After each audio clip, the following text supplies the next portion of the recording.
어저께 이어서 인문학 두 번째 강의를 시작하도록 하겠습니다. 강의라기보다도 어저께도 제가 라버리 운동을 얘기를 했습니다만은 우리 Faith Christian University and Theological Seminary 우리 학교는 라버리 운동을 계속 참 하기를 원합니다.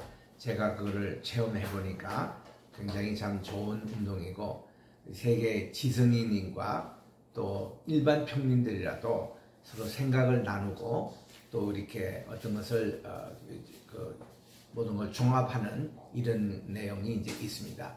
지금 어제부터 우리의 주제는 사회학에 관한 내용입니다. 말씀드린 대로 이 사회학이 어떤 한 사회가 붕괴가 되고 새로운 사회가 이게 형성이 될 때에 그때 사회적인 관심이 많습니다. 대통령 변화된 것도 마찬가지죠. 민주당이 잡느냐 공화당이 잡느냐 거기에 따라서 많은 사회에 대한 이해와 변화 또 많은 인선이 개편이 되고 또 새로운 정책이 나오고 이럴 때 이 사회에 대한 그 변동에 관심이 많습니다. 이런 것이 우리 18세기 말부터 시작된 르네상스 운동의 후편으로 계몽주의 사상이라는 게 있었습니다. Enlightenment. 이것도 이 주체 계몽주의의 어떤 산물의 3대 산물이라고 할 수 있다면 진화론, 찰스 다윈의 진화론 1850년에 나온 그것이 어떤 하나의 그 혁명이었고 또 하나는 공산주의가 나왔습니다. 막스, 레닌, 이 공산당 그것이 1914년에 이제 러시아에서 공산당 혁명으로 이어져서 20세기에 많은 공산당의 그 이데올로기에 그것이 이제 퍼졌다는 것. 그리고 이 계몽주의 사물로 나온 것이 과학주의가 그렇게 또 발달이 됩니다. 우주학도 그렇지만은 이제 미생물학 또 이렇게 많은 그 요즘 이 많이 유행하고 있는 양자역학 이런 모든 것이 이 계몽주의의 영향으로 이렇게 발달된 것이라고 할 수가 있습니다. 계몽주의는 우리 그 독일의 관념주의에서 비롯된다라고도 할 수 있습니다만은 이거는 이제 큰 사회의 흐름으로 영국에서 산업혁명이 있었습니다. 그리고 이 프랑스는 프랑스 혁명이 있었어요. 그리고 미국에는 미국이 독립선언이 됐습니다. 선언했던 것은 1774년이지만 실질 독립된 것은 1789년에 워싱턴 대통령이 초대 대통령으로 선출되므로 완전히 이제 영국과 별개로 이제 그 독립국가가 되는 그런 이제 모습들을 보는데 이런 3대 혁명을 겪는 동안에 이제 많은 지성인의 관심은 사회학에 이제 관심을 돌리게 됩니다. 먼저 이 사회학이라는 용어 자체는 어저께 공부한 대로 어거스트 꽁트라는 분이 이것을 이제 소시올로지라고 이렇게 했고 또 이 독일 말에서는 비센이라는 게 이게 지식이라는 뜻입니다. 그리고 이제 소시올로지에 이렇게 해서 사회학이라는 용어가 이제 유행하게 됐던 것이죠.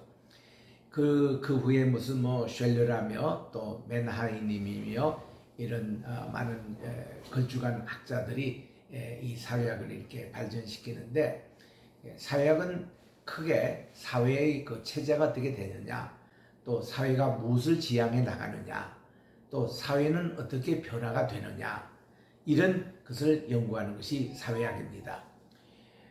여기 이제 사회학의 또 다른 혁명을 일으킨 분이 막스 웨버였습니다.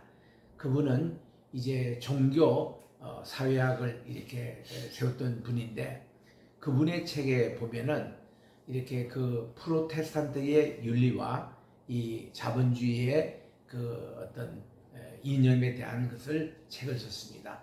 이분의 논리에 의하면은 이 자본주의는 이 프로테스탄트가 발전이 될 때에 그 이념이 현실화 경제학으로 나타난 것이 바로 그 자본주의가 됐다. 그래서 이 자본주의 이론을 깊이 분석해 보면은 겉면 정직 기독교인들이 열심히 이제 일했던 것으로 이렇게 열심히 일하는 그런 내용들을 담고 있죠. 예를 들면 존 웨슬리는 감리교를 시작하신 분입니다만은 그분의 경제관은 그렇습니다. 부지런히 벌어서 또 잘 선용해 사용하라. 이것이 그분의 경제관이었습니다. 이것도 역시 서구의 자본주의를 형성하는데 크게 공헌을 했던 것입니다. 대부분 크리스찬들이 참 부지런해요. 그래서 그들은 게을르지 말라고, 만약에 일하기 싫거든 먹지도 말라고, 이 사도 바울의 교훈을 따라서 참 부지런하는 것이 이 크리스찬들이었습니다. 그래서 이분들이 이 자본주의의 그 이념을 발전시켰다고 보는 것이죠. 예를 들면 불교국이라든지 이슬람국에 보면은 대부분 사람들이 게을러요.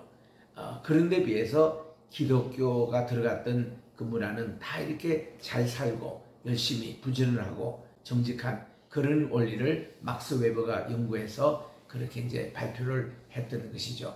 그래서 그게 많은 영향을 끼치고 또 이게 프로테스탄트가 들어가는 곳마다 잘 산다. 이런 이제 관념이 있었는데 이게 이제 종교 사회학이 바로 이제 제가 지금 얘기하려고 하는 지식 사회학으로 발전이 됩니다. 지식 사회학을 이제 시작한 분은 만하임 그리고 셜러라는 이런 두 학자에 의해서 독일에서 이제 시작됐습니다만은 지식 사회가는 뭔가니 우리가 안다는 그 지식이 있잖아요. 이것에 대한 사회학적으로 관찰하는 것입니다. 그 지식사회에서는 이런 얘기를 해요. 이 지식이 어떻게 합보가 됐느냐 이 문제를 거론합니다. 우리가 안다고 하는 지식이라는 게 합보가 됐다는 게 모든 사람들이 박수치고 그게 맞는 그런 합의된 그런 이제 지식이라는 것이 그게 이제 공유화돼 가지고 오늘날 온 세계에 지식 정보로 퍼지고 있다는 것입니다. 그러면 이 지식이 공유하고 합법하게 대해서는 어떤 과정을 거치느냐? 내면적인 인터널, 내면적인 사고가 외면적으로 드러나야 합니다. 이게 밖으로 드러나서 그게 발표가 되고 서로 나눔이 있고 그리고 거기에 대해서 서로 논의가 있고 해서 사회적으로 이것을 이제 합의를 거치는 가족 과정이 있어요. 그래서 이제 내적인 인터널 스트럭처가 이제 밖으로 나오는 external structure가 이렇게 밖으로 외연적으로 그 구조가 나와가지고 이것이 이제 어떤 symbolic universe라고 이렇게 좀 우리가 생각하는 우주적인 공동 그 사회관, 가치관이 형성된다. 그렇게 해서 이것이 사회적으로 다 accept 될 때에 이것이 하나의 합법화되는 지식이 된다. 요게 지식사회학의 아주 코어, 아주 알갱이의 그런 원리인 것입니다. 그러다 보니까 잘못된 지식도 합법화돼 가지고 퍼뜨린 것이 그게 진화론이라는 것이죠. 또 그게 공산주의라는 겁니다. 그래서 이제 이념, 이데올로기 이런 논쟁에 가면은 끝이 없습니다. 왜냐하면 잘못된 지식도 합법화되면은 많은 사람이 공유가 돼가지고 교과서에 실리가 되는 거예요. 그러나 진짜 참 진리 이것을 합법화시키기 위해서는 죄악된 세상에서 쉽게 이게 합법화된 과정을 거치지 못합니다. 그러니까 창조론이 자꾸 진화론에 밀리는 거예요. 교육에서도 실리지 못합니다. 그런 거예요. 역사관도 그렇습니다. 잘못된 식민사관이 교과서에 실리는 거예요. 그런데 바른 민족사관은 밀려나갑니다. 그래서 이것이 합법화되지를 못합니다. 이런 것이 참 우리 사회에 많이 있는 거예요. 지식이라고 다 같은 지식이 아닙니다. 그 바른 지식이 있고 그리고 모든 인류에게 보편적인 이익을 끼치는 지식이 있는가 하면은 그렇지 않는 많은 지식도 있는 거예요. 그래서 우리는 이거를 조심해야 합니다. 그래서 우리는 이런 생각도 할 수 있는 거예요. 지식의 횡포. 그러니까 지성인이라고 이 사회를 변화시키지 못합니다. 지성인이라고 다 착한 사람이 아니에요. 그러다 보니까 이 사회는 혼란스럽습니다. 그래서 지금도 많은 그 사이비 이단에 빠져 있는 우리 그 분들 가운데서 지성인들이 거의 많습니다. 왜냐하면 지성이라는 것에 늘 영적인 것에 이렇게 늘 굶주림이 있는 거예요. 그런데 이거를 채워주는 것이 일반 교회보다는 이 사이비 이단 교회가 훨씬 그게 강합니다. 그러다 보니까 지식인들이 거기에 빠지는 분들이 많습니다. 사이비 이단이라고 다 무당 출신 무슨 사회 그 자범 출신 그런 분이 그 있는 게 아니에요. 거기는 그 지성이 또 많이 있습니다. 그러면 사이비 이단 교주들은 그 지식인을 또 확인합니다. 우리 교회는 뭐 전 국무총리도 우리 교회 나오시고 서울대 총장하신 분도 나오시고 이런 거를 자랑사람 하면서 많이 포교하는데 사용되거든요. 그래서 우리는 이 지식에 대한 것도 깊이 우리 생각해 봐야 될 겁니다. 그것이 바로 이 지식사회학의 과제인 것이에요. 그래서 이것이 이제 1970년대 초에 이제 신학에 이것이 접목이 됩니다. 이 접목이 될 때에 중요한 역할을 했던 분이 피터 버거라는 분의 지식사회학자. 그분이 제 선생님이도 되고 또 제가 그분의 강의를 직접 들었습니다. 피터 버거. 우리 버거킹 할 때 그 버거 BURG의 일입니다. 이분은 독일 출신이고 루트교 출신입니다. 그러면서 이분은 사회학에 대한 공부를 많이 했습니다.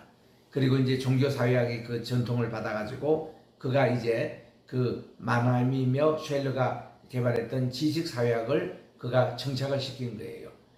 근데 이분이 한참 우리 학교 그 보스턴 대학에서 제가 박사과정할 때 그때 그 가르쳤는데 갑자기 어느 날 교수 사직을 하고 일본에 이분이 가셨어요.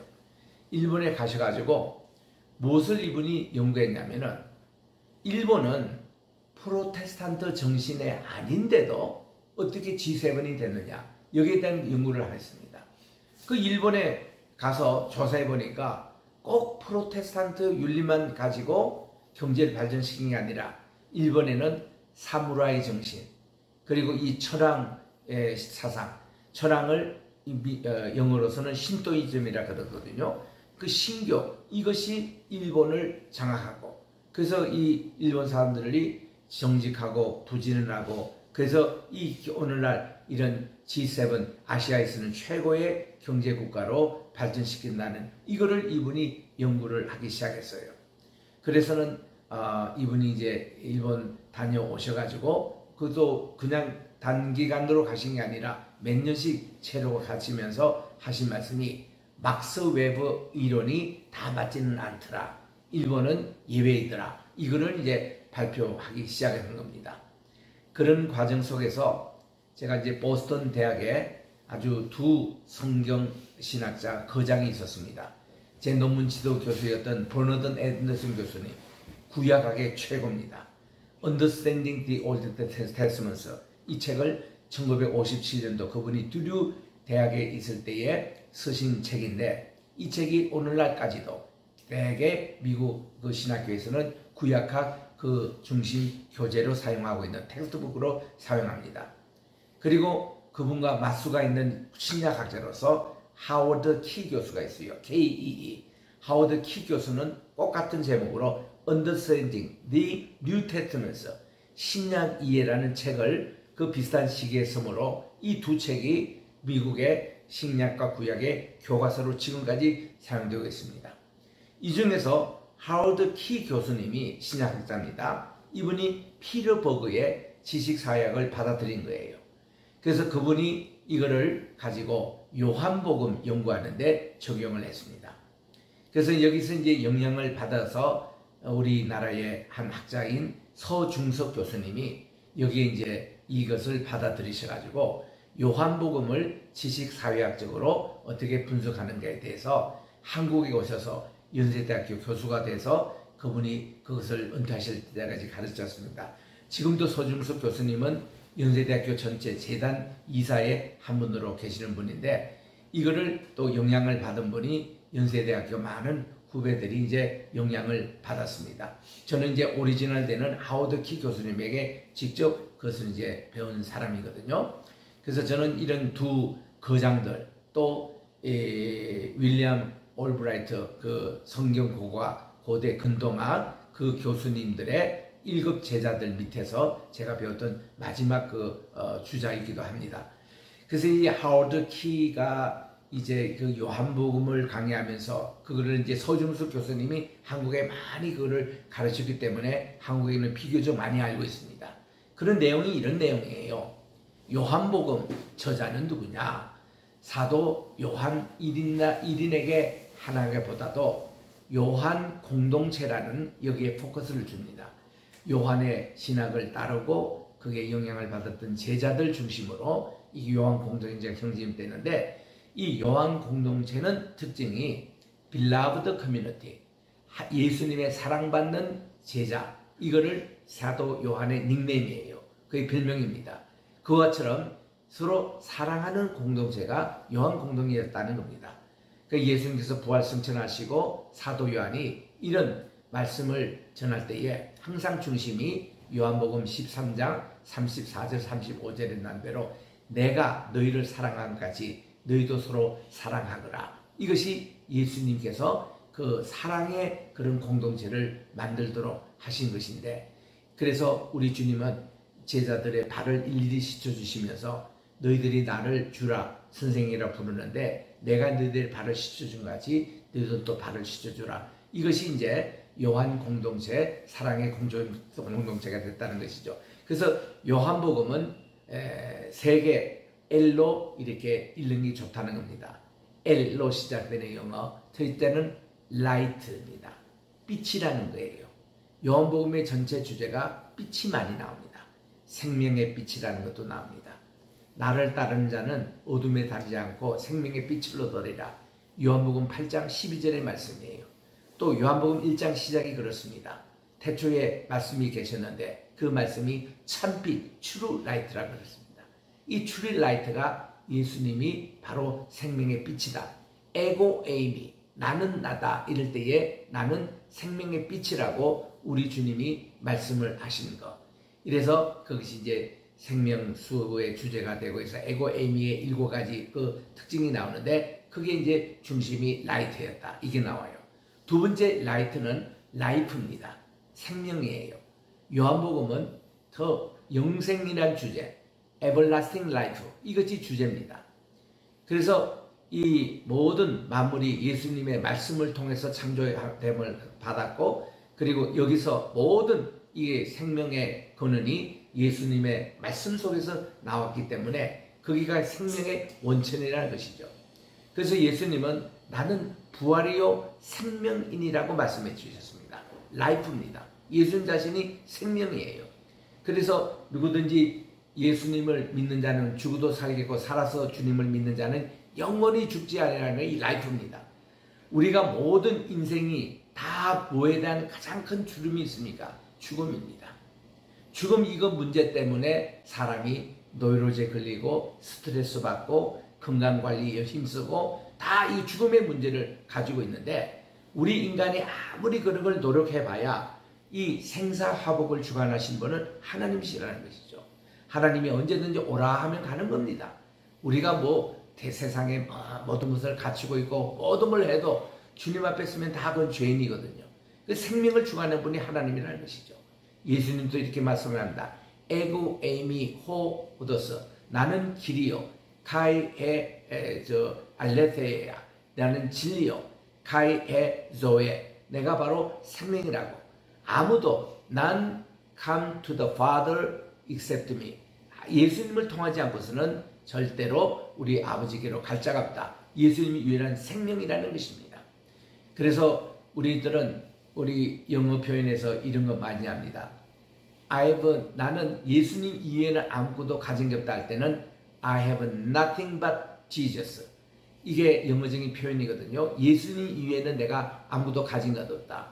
그래서 내게 은과 금은 없지만 내가 가지고 있는 것, I have nothing but to Jesus. 나는 예수님만 가지고 있다는 것입니다. 그래서 제가 가지고 있는 예수님의 이름으로 일어나라 할 때 안지명이가 일어났던 그 예수님이 바로 생명이라는 것, 예수님이 바로 회복자라는 것, 예수님이 바로 구원이라는 이것입니다. 그런데 이 모든 것을 총괄하는 단어가 그 다음 세 번째입니다. love입니다. 그게 아가페입니다. 이게 사랑, 이게 주제가 계속 요한복음 1장부터 21장에 흐르는 중심 주제라는 것입니다. 그래서 우리 주님은 이 사랑의 그런 이제 속죄, 그리고 이제 대속의 세상을 이렇게 구원하실 분으로 우리에게 이 세상에 오셨고, 우리 주님의 모든 일들이 사랑으로 제자들을 용서하시고 제자들을 부르시고 또 많은 사람들을 사랑을 베푸시고, 그리고 마지막에도 우리 주님은 베드로에게 부탁하기를 너는 나를 사랑하느냐, 이게 물을 때 쉐마적인 물음을 하신 겁니다. 우리가 마음을 다하고 우리가 목숨을 다하고 힘을 다해 주의 하나님을 사랑하자, 이 쉐마적인 질문을 그대로 베드로에게 하시는 겁니다. 그래서 이건 뭔가 하니 우리 주님을 따른다, 내가 전도한다, 내가 주의 일을 한다, 봉사를 한다, 내가 선교를 한다, 목회를 한다, 이 모든 게 바탕이 주님의 사랑이 먼저 돼야 된다는 거. 내가 주님을 사랑한다고 고백할 때에 우리 주님은 목양의 사명을 맡겨주시고 또 선교의 사명을 맡겨주시고, 심지어 교회 성가대 봉사한다 할 때도 주님을 사랑하는 마음으로 봉사해야 되고, 교회에서 설거지한다 할 때도 주님을 사랑하는 마음 그거 없이 봉사하면 안 된다는 겁니다. 주님을 사랑하기 때문에 우리는 모든 주의 일을 감당하는, 이거를 주님이 확실히 짊어주신 게 이제 요한복음 21장일 겁니다. 그래서 이제 우리 그 레이 브라운이라는 캐토릭 학자입니다. 그분의 책에 요한복음서를 어떻게 타이틀을 다룬가니 The Beloved Disciple, 사랑받는 제자가 쓴 책이다. Beloved, 사랑받는 거예요. 우리는 하는 주님의 사랑을 받는. 그러면 이 사랑을 받기 위해서는 어떻게 해야 돼요? 우리는 먼저 주님으로부터 사랑을 받아야 합니다. 그리고 이 사랑을 나눠줘야 되는 거예요. 이게 17 숫자입니다. 10이라는 10계명이 뭐예요? 이거는 우리 주님을 사랑한다는 고백입니다. 그리고 7이라는 게 뭐예요? 이웃을 이렇게 사랑해야 된다는 겁니다. 항상 모든 게 중심이 너희는 먼저 하나님의 것이에요. 하나님의 나라와 그의 의를 구하라. 그러면 이 모든 것은 뭔가 하면 횡적인 거예요. 수직적인 vertical, 이 관계성이 형성될 때 horizontal, 이 수직적인 관계가 형성이 된다는 것이, 이게 10 그리고 7 더하기 이게 17이라는 그 십자가의 사랑, 이게 요한복음의 주제라는 겁니다. 그래서 이런 관계로 지식사회학적에서 요한복음을 해석할 때 보면은 그 요한이라는 개인적인 것보다는 요한의 공동체에 집중을 하고, 이 공동체가 가지고 있던 이상적인 국가 심볼릭 유니버스가 사랑을 이루는 그 유토피아, 그 사랑의 유토피아를 이루는 그것이고, 모든 것이 초점이 맞춰져 있고, 그리고 그런 면에서 이렇게 사회 공동체가 형성이 되고 사회 제도가 형성되고 이런 거예요. 오늘도 잠깐 낮에 우리가 쉬면서 한국의 뉴스와 이렇게 좀 한국 정책에 돌아가는 얘기를 볼 때에 저는 지식사회학적인 관점에서 이거를 봅니다. 이게 조기 대선으로 제 대통령이 선출됐습니다. 지금 발등에 불이 떨어진 게 야당, 이전에 여당 했던 그 국민의힘이 이제는 야당이 돼서 이제 다시 재정비를 해야 되는데 지금 이게 문제가 많습니다. 이럴 때에 지식사회학으로 훈련받은 사람은 그런 사람이 여기 당 지도부가 되고 당 여기 지도한다면은 이걸 금방 수습할 수 있어요. 그런 것이 지식사회학에 제공해 주는 겁니다. 그게 보면은 크게 사회 그걸로 제일 중요한 것이 이게 심볼릭 유니버스입니다. 피르버그가 이제 썼던 것 가운데서 이 세크리드 카노피라는 책이 있어요. 거룩한 덮개라는 것. 우리 한국에 유일하게 야구장에서 지붕이 있는 것이 키움의 홈구장을 삼고 있는 목동에 가보면 고척 그 구장이 있습니다. 거기에 이렇게 지붕이 이렇게 형성되어 있어요. 일본에도 가면 도쿄 구장이 그렇게 되어 있습니다. 비가 오나 눈이 오나 관계없이 경기를 할 수가 있습니다. 그런 이제 이거를 카노피라 그래요. 덮개라 그럽니다. 그래서 이 세크리드 카노피라는 게 뭔가니 피르복에 의하면은 하나님이에요. 그게 하나님 나라입니다. 하나님의 나라. 너희는 먼저 그의 나라와 하나님의 나라와 그 일을 구할 때 그 나라입니다. 이게 거룩한 덮개가 되는 거예요. 이것이 어느 공동체든 어느 사회 제도든 이런 이 세크리드 이렇게 카노피 이거를 심볼릭 유니버스 상징적인 우주관이라 그럽니다. 그러면 이것이 형성이 되는 것만 해서 되는 게 아니고 이 사회는 이 땅에서 지금 모든 사회 제도가 이루어지는 거예요. 여기에 있는 이 구조를 뭐라고 하냐면 plausibility structure라고 합니다.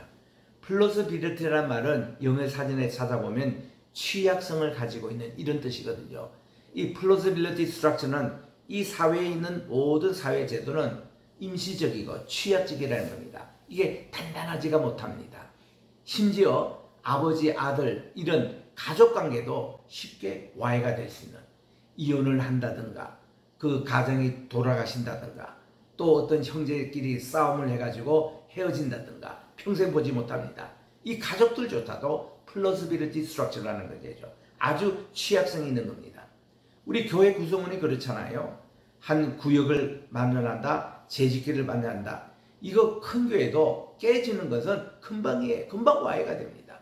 그렇게 잘 나가는 교회도 법적 문제만 딱 생기면은 그저 5년 내로 교회가 문 닫는 교회도 많이 우리가 보잖아요. 이게 플러스빌리티 스트럭처라는 거죠.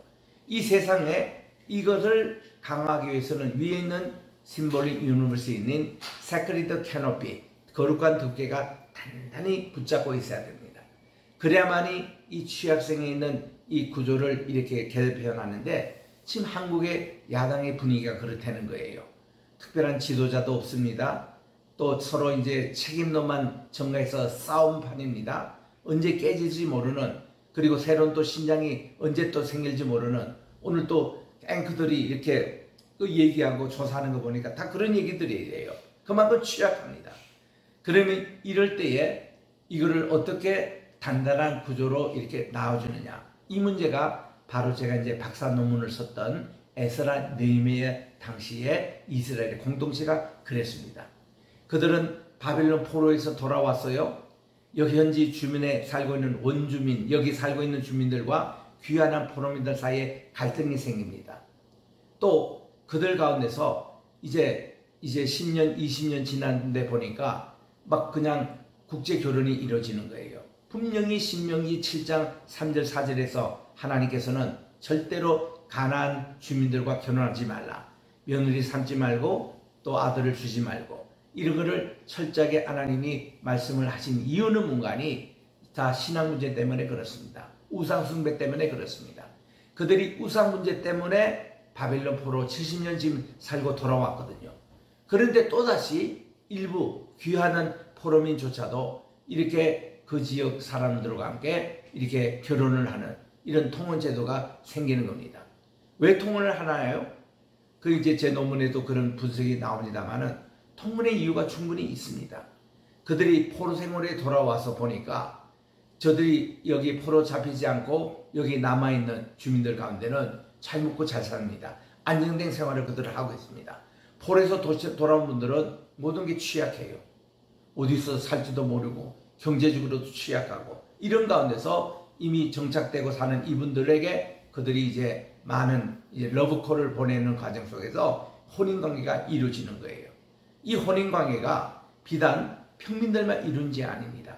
제사장, 심지어 대제사장의 가족 가운데도 이거 통혼 문제가 막 생기는 거예요. 그러니까 이것이 루시라든지 라합처럼 개종된 여인과 함께 결혼한다는 것은 노프라 버립니다. 그러나 많은 통혼이 그런 어떤 개종이 아니고 그들의 종교를 가지고 와서 이게 신앙에 가져가고 결혼하니, 그야말로 우리 창세기 6장 3절인 대로 하나님의 아들들이 사람의 딸들과 결혼하더라. 그 통혼, 그 문제가 그대로 여기에 적용되는 겁니다. 여기에 느헤미야와 에스라는 결혼 계획을 일으킨 겁니다. 이런 결혼은 다 이렇게 해체시키라고 강하게 합니다.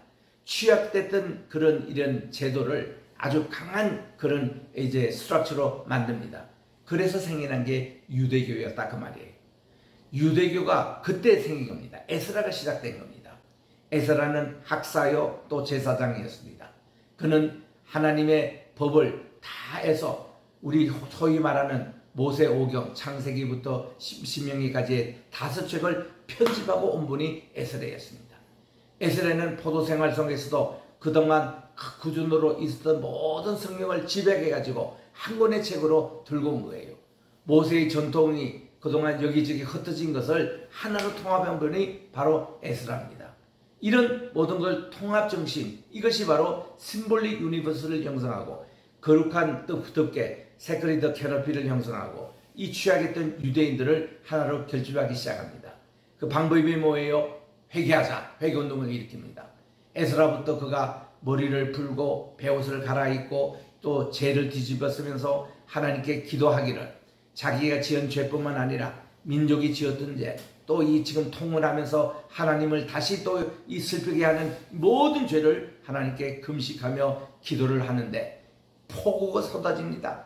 지금도 우리 이 필리핀에 와서 우기철에 대해서 얼마나 비가 많이 쏟아진 것을 보는데, 이런 폭우가 쏟아지는 가운데서도 자를 뜨지 않고 기도를 하니까 이 에스라의 기도 운동에 한 사람 한 사람씩 이렇게 다 참여해가지고 나중에 큰 군중을 이룹니다. 비가 오든 관계없이 그들이 열심히 하나님께 회개운동하고 금식기도 하면서 했더니 하나님의 응답이 오기를, 이제 여기를 이 공동체를 정화시키라, 깨끗하게 하라, 그런 명령이 떨어집니다. 그래서 그는 이제 모든 회중들에게 선언합니다. 여러분들 이렇게 신앙의 개종 없이 결혼한 모든 가정들 다 이제 이혼을 하라. 그래서는 새로운 가정을 이루고 새로운 우리 공동체를 형성해야 된다. 이렇게 해서 3개월 내로 이거 다 이게 해서 그때까지 모이지 않으면 우리 이스라엘 귀한 공동체에 아예 끼워넣지 않겠다. 강하게 리더십을 발휘했던 거예요. 그래서 섭구치된 게 44 가정이 이렇게 이제 이렇게 분류가 되고, 그게 에스라 10장에 가정 이름까지 쭉 나옵니다. 그리고 그들이 하나님께 언약을 맺습니다. 우리가 다시는 우상 숭배하는 그런 가정과 결혼을 하지 않겠다. 우상 숭배에 대해서 우리는 철저하게 우리는 이거를 컨트롤하겠다. 그래서 우리는 깨끗하고 공동체 이거 형성하겠다. 그렇게 결단한 것이 오늘날 유대교의 기초가 된 거예요. 그래서 지금까지 2500년 동안 유대교는 한 분도 변하지 않고 그 같은 색깔로 계속 내려올 수 있는 것은 그들이 공고하게 확실히 개혁을 했기 때문에 그렇습니다. 그러니까 이런 이 내용들을 분석하는 것이 지식사회학이 이렇게 분석하는 거예요. 어떻게 유대 공동체가 성공을 했고 그들이 2000년 만에 다시 1948년 5월 14일에 이스라엘 독립할 때 모였는데, 그들이 똑같은 옷을 쓰고 있었고 똑같은 풍습을, 그리고 똑같은 의복을 입고 똑같은 음식을 먹고 하나 이지가 없이 그들이 하나가 될 수 있는 그 저력이 그 에스라 느헤미야의 결혼 개혁으로부터 시작이 된 거예요.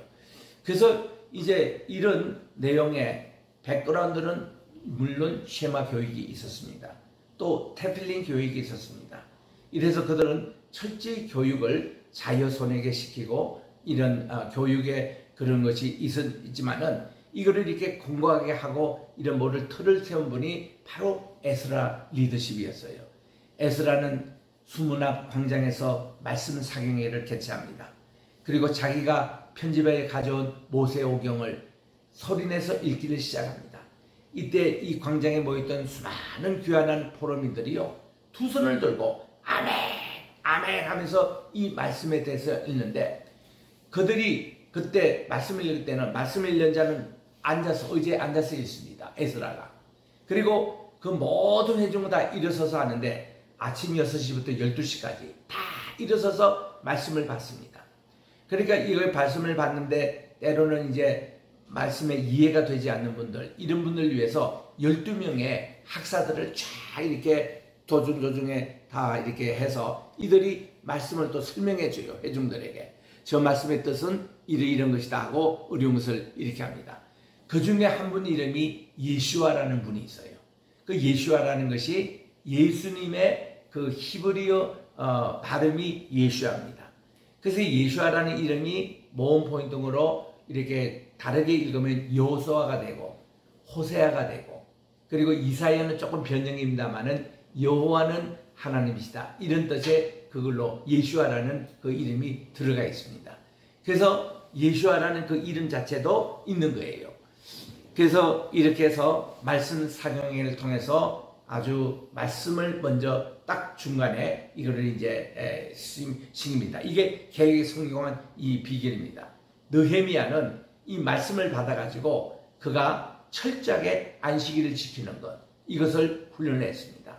그리고 모든 백성들에게 다시 이렇게 결혼 생활 정결하게 하는 것, 이거 이제 강조하고 모든 사회 분야까지, 사회에 영향을 미치는 부분까지 느헤미야가 이걸 또 개혁합니다.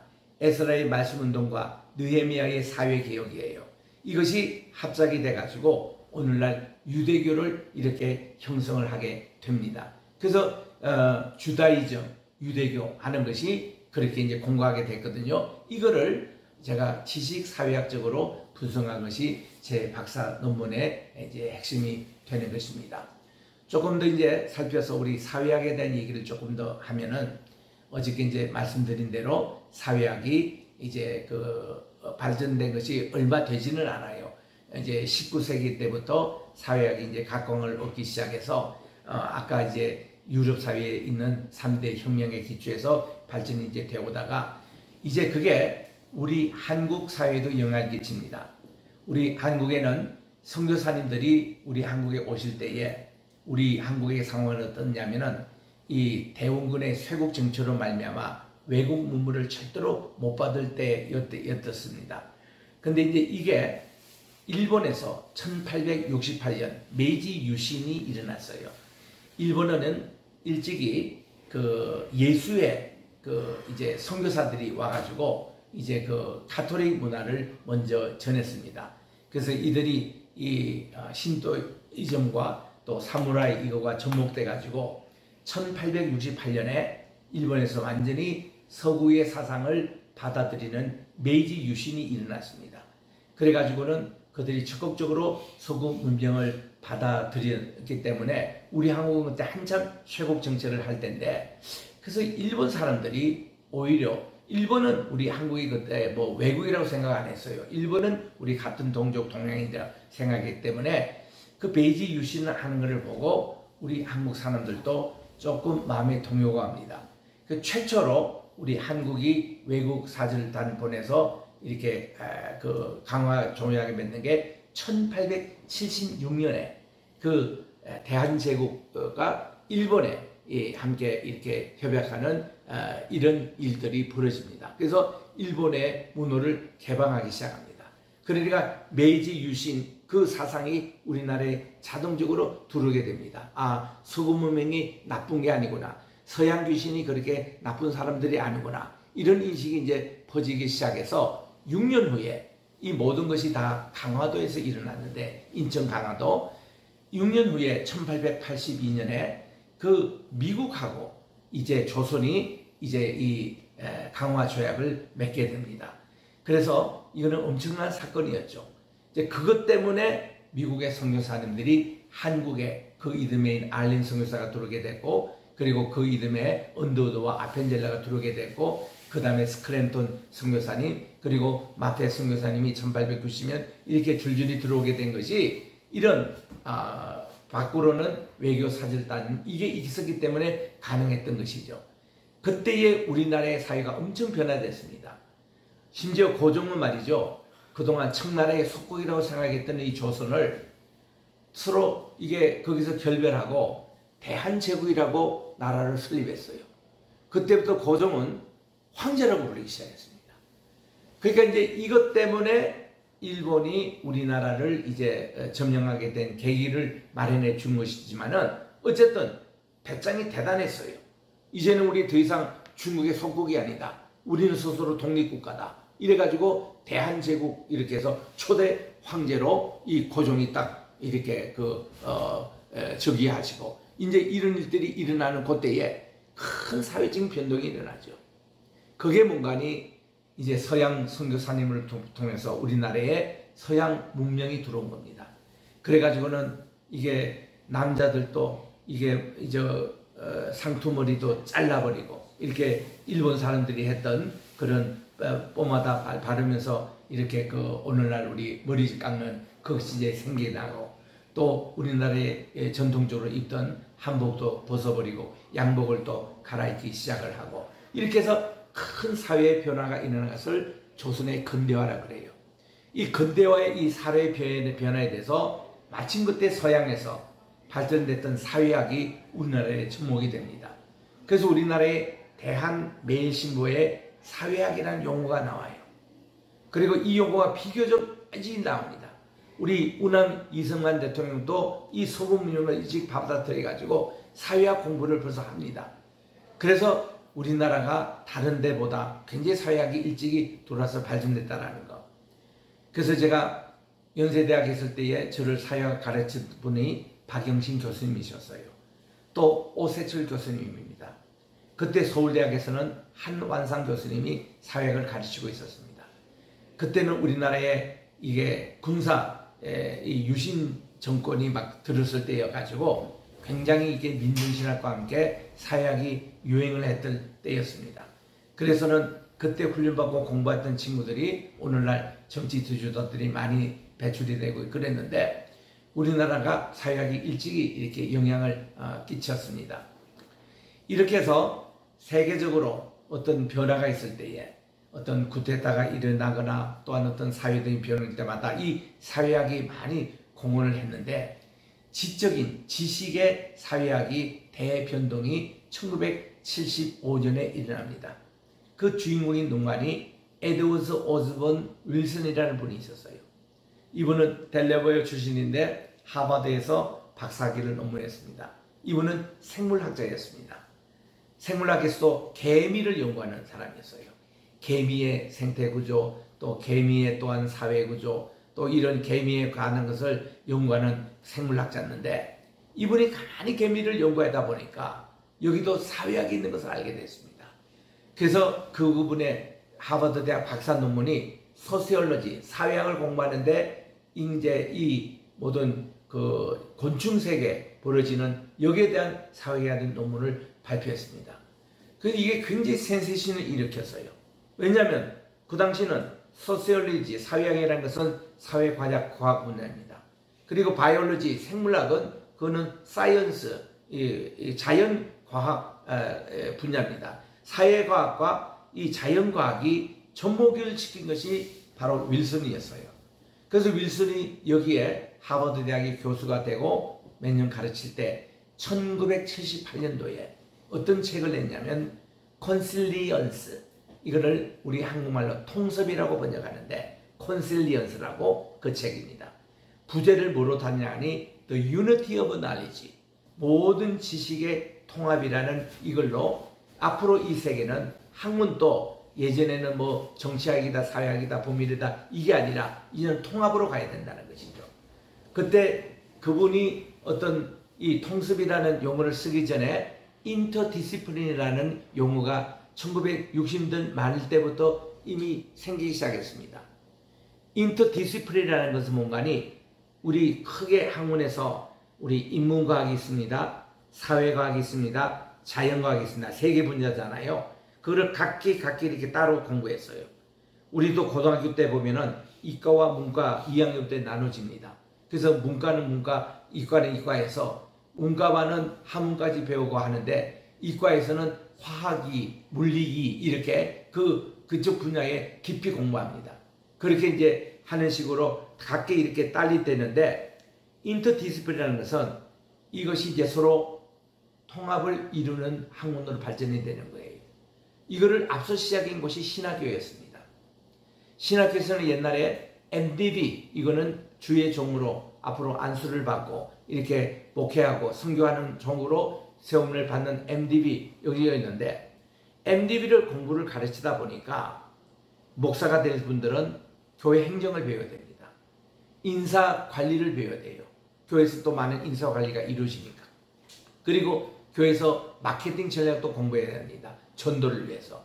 이렇게 해서 세상의 사회과학을 여기서 신학교에서 자꾸 가르치고 배우게 됩니다. 그러다 보니까 MBA 공부하는 친구들이, MBA는 아시는 대로 우리 이제 비즈니스 관계에 관한 공부지 않습니까? 그런데 그분들이 자기들이 배우는 분야를 신학교에서 가르치고 있더라 이거예요. 그래서 신학교에 들어와 보니까 MBA 공부한 사람들도 MDB하고, MDB는 성경하고 신학을 더 가르치는 것이, 나머지 가르치는 것은 MBA 과목과 유사한 게 너무 많다는 것입니다. 그래서 신학교에서 ATS 학교인데 무슨 과정이 있었냐면 두얼 프로그램이 생겼어요. 하버드에도 그거를 가니까 있더라고요. MDB 학위와 또 우리 그 비즈니스 행정학에서 하는 MBA 그리고 MDB 이것을 같이 이렇게 졸업을 하면은 MDB도 받고 MBA도 받고 이런 인터디스플리너리 운동이 학교에서 시행되는 겁니다. 또 법학을 하는 판사가 신학에 대해서 관심이 있어요. 자기 교회 목사님 설교도 배로 만족지 않고 또 자기가 뭔가 이렇게 신학을 공부를 해서 이 법학에 자기의 백그라운드를 가지고 공부하면서 해야 되겠다라는 분들이 신학교에서 공부를 합니다. 이분들을 위해서 또 된 것이 뭔가니 MDB와 MD 관계 이것을 법학 DD거든요. 법학에 관한 거. 이 법학의 박사 과정과 MDB 과정을 같이 하는 프로그램이 신학교에서 시작이 된 거예요. 그러다 보니까 많은 판사들이 공부를 합니다. 또 의사 선생님들이 그래요. 그분들이 환자들을 돌보다 보니까 모든 의술로는 되는데 병이 안 고쳐지라는 거예요. 이 마지막 이게 뭔가니 기도라는 겁니다. 기도만큼 이렇게 하나님의 도움이 없이는 이 환자를 고칠 수가 없다는 거예요. 그래서 많은 의사들이 MDB 공부를 하기 시작합니다. 그러다 보니까 MD 과정과 MDB 과정의 두얼 프로그램.